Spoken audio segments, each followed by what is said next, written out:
The Bride attempts to reinvent the Frankenstein mythology through a Gothic romance set in 1930s Chicago.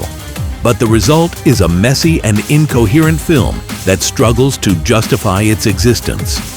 Maggie Gyllenhaal, who proves far better suited as an actress than a writer or director here, presents a story about the creation of a murdered woman, resurrected as a monster, who quickly becomes a symbol of female liberation and sparks a radical movement.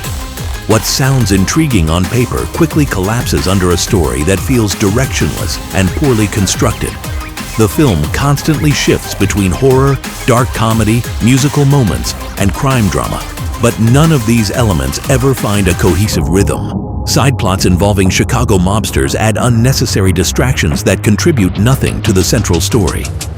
Jessie Buckley delivers a strong performance as the bride despite the weak script, while Christian Bale's portrayal of Frankenstein feels strangely lifeless and lacks any believable chemistry between the two leads.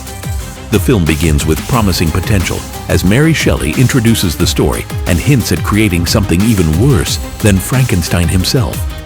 Unfortunately, that concept never develops into anything meaningful.